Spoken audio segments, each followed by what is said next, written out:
And that was what led to the biggest piece of research I released, the most recent, which was beginning of January. And the vulnerability is coined Body Snatcher. So there's a CV out for that. And I published the research, very, very lengthy and in-depth technical research on how that occurred. And it was a 9.3 CVSS score. So it was critical. And that's what I mentioned earlier with respect to ServiceNow fixing it within a couple of days. And essentially what that was and why it's called Body Snatcher was it was that exact situation. They rolled out their Now Assist is what their kind of agentic AI framework is called. And there was a slight problem with an existing feature that was effectively useless before that vulnerability, but chained with agentic AI, it just created this whole catastrophic security problem.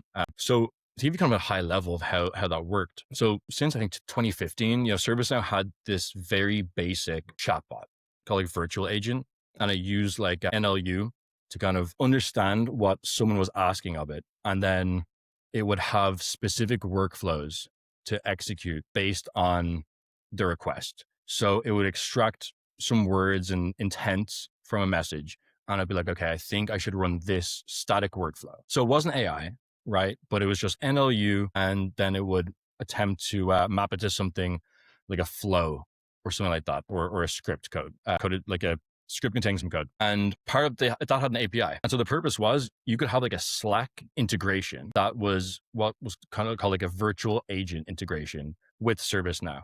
So your employees could, go on Slack and send in a request to this virtual agent integration. And then that would go into ServiceNow, into that whole NLU. It would extract the intents and run a workflow for them. So it's great. Like your employees don't have to log into the platform, like the ServiceNow platform. They can, communicate with this NLU chatbot through Slack or Teams or whatever it is. It's amazing. And then ServiceNow released their agentic AI framework. And naturally, they said, well, why don't we bring this Now Assist capability, this like conversational agentic AI feature? Why don't we like backport it for the virtual agent? And so that people could communicate with the virtual agent framework, but it could speak to AI agents.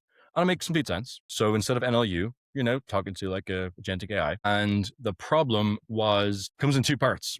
So number one was with the rollout of this agentic AI framework, they rolled out essentially a set of credentials to every single ServiceNow instance. And these were credentials that could be used to communicate with that virtual agent API in an environment. So these are the credentials that the chatbot would use to kind of take the user's message and bring it to ServiceNow.